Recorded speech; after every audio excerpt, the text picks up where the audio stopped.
Selamat pagi dan selamat hari Minggu, Ibu Bapak, Saudara-saudari, anak-anak yang dikasihi dan diberkati Tuhan Yesus Kristus.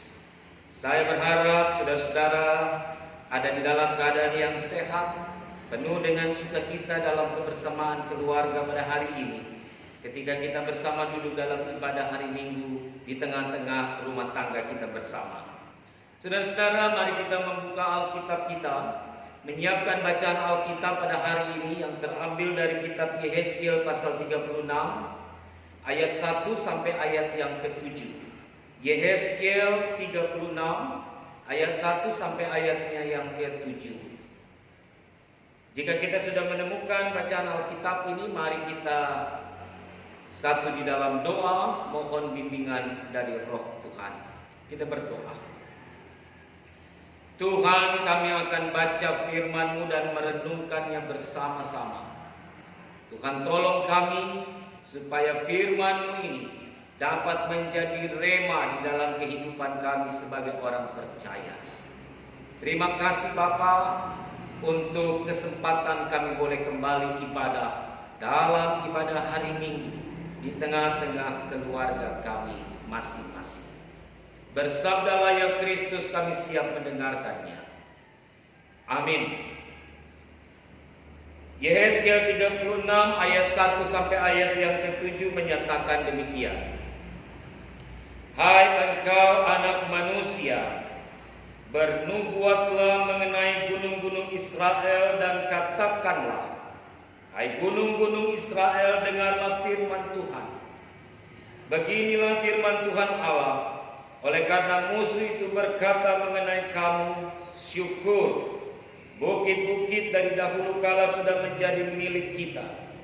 Oleh karena itu bernubuatlah dan katakan, beginilah firman Tuhan Allah. Oleh karena sungguh karena musuh dari sekitarmu menjadikan kamu sunyi sepi dan mengingini kamu, supaya kamu menjadi milik sisa bangsa-bangsa. Dan oleh karena kamu menjadi buah mulut orang dan banyak diperguncingkan.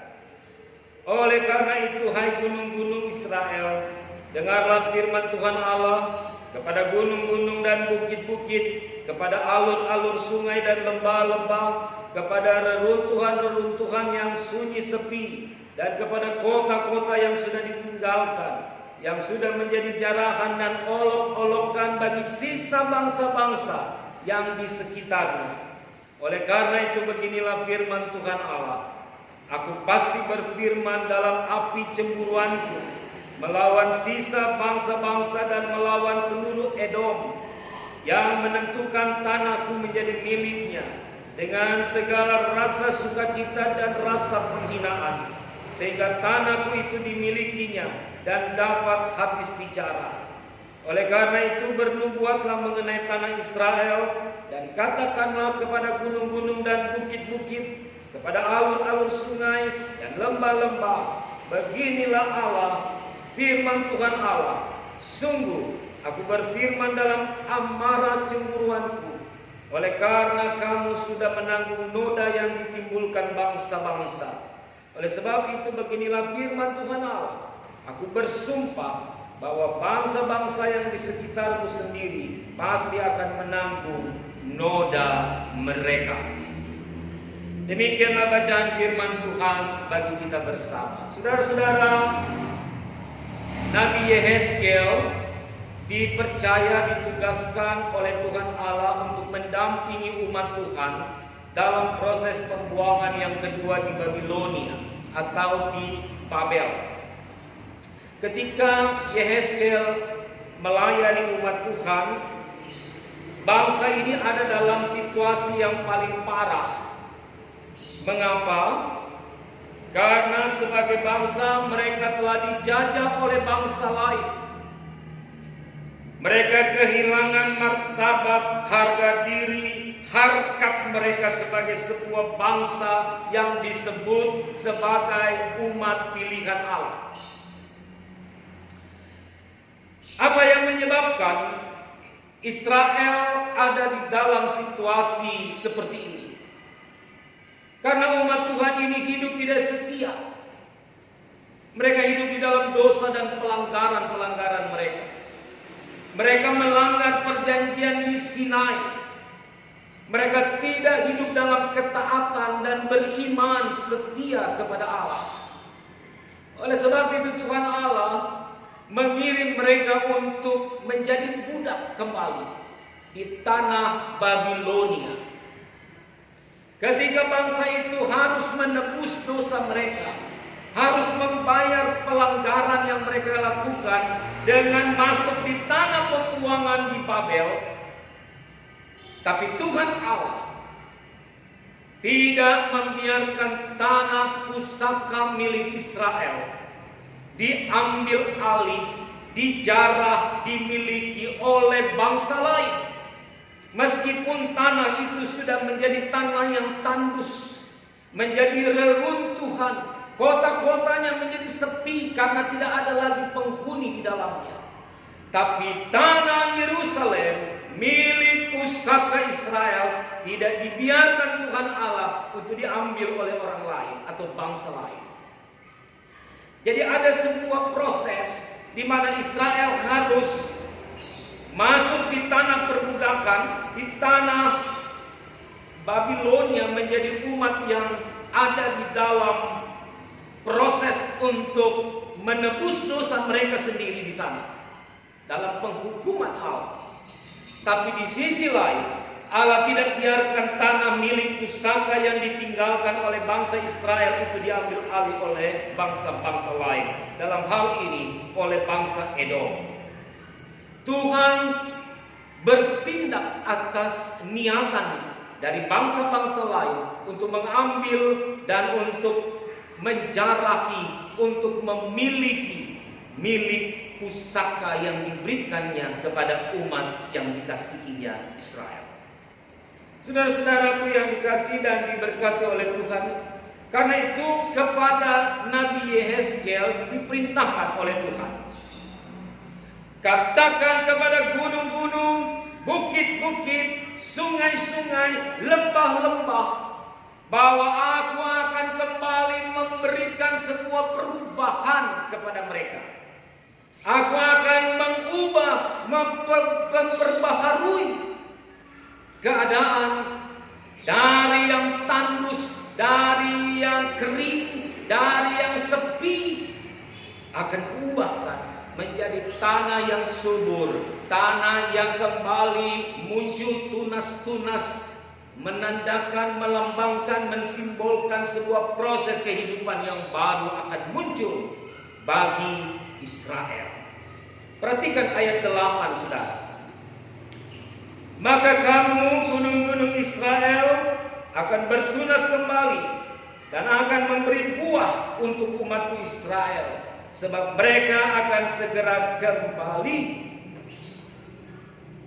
Jadi ketika proses penghukuman Allah berhenti, berakhir, usai bagi Israel, maka Tuhan kembali merancangkan sebuah proses pengulangan mereka untuk menduduki dan memasuki tanah pusaka milik mereka.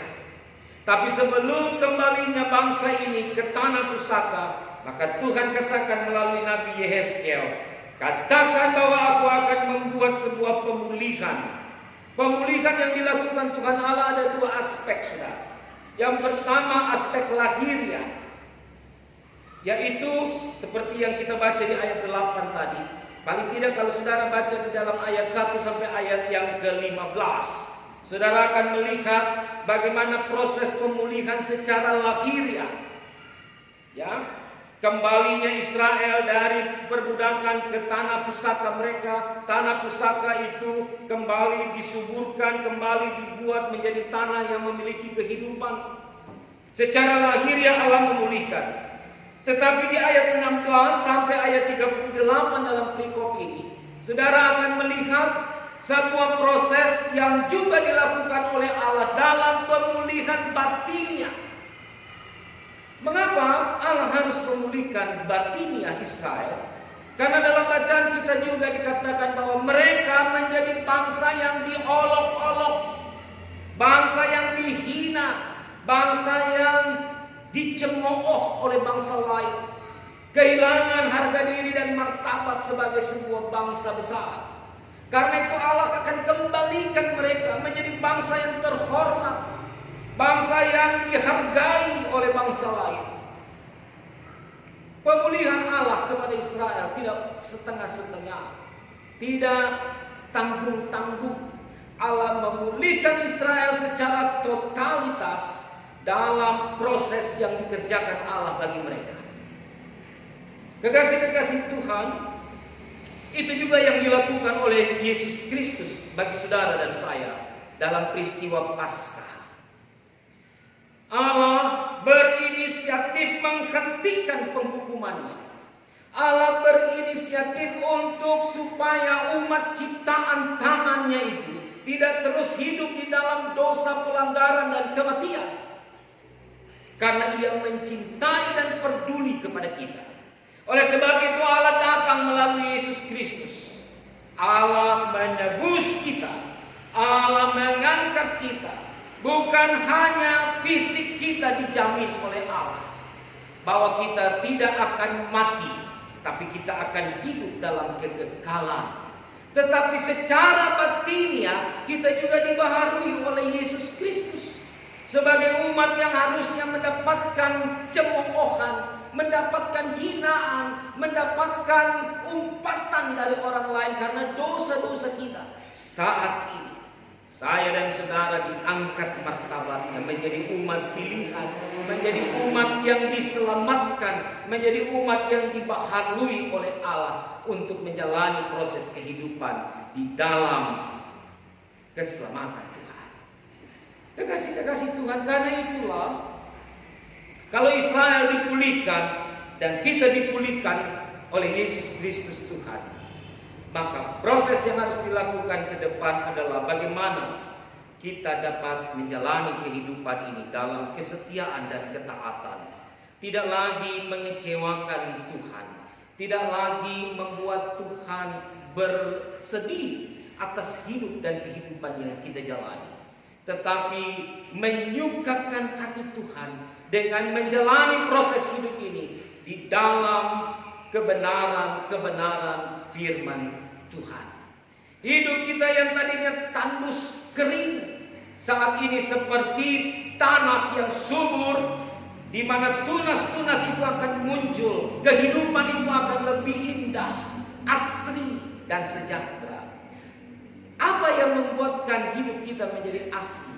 Ketika firman Tuhan itu dikatakan oleh Tuhan Yesus, ketika benih itu dilemparkan di tanah yang baik, maka dia akan tumbuh. Maka jadikanlah hidup kita tanah yang baik, tanah yang subur, tanah di mana firman itu ketika ditaburkan, maka dia menjadi firman yang hidup, firman yang ternampakkan dalam setiap tindakan dan karakter kehidupan saudara dan saya sebagai umat Tuhan.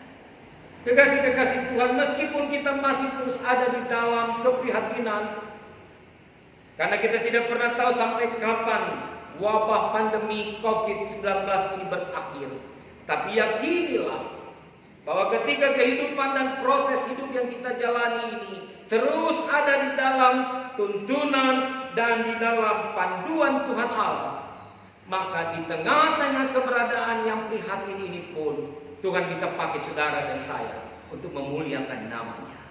Tuhan bisa menyatakan bahwa Ia ada di tengah-tengah kehadiran dan di tengah-tengah keberadaan kita bersama. Hiduplah di dalam kebenaran firman Tuhan. Hiduplah terus menjadi umat yang dapat memperbaharui kehidupan ini sebagaimana Allah memperbaharui kita untuk terus menyatakan kebenaran-kebenaran di tengah-tengah hidup yang kita jalani. Selamat menikmati kehidupan di hari ini. Tuhan Yesus memberkati Bapak Ibu saudara-saudari dan anak-anak. Tetaplah ada dalam kebersamaan, tetaplah ada dalam sukacita, dan tetaplah punya semangat untuk sehat di tengah-tengah kehidupan ini. Tuhan Yesus memberkati.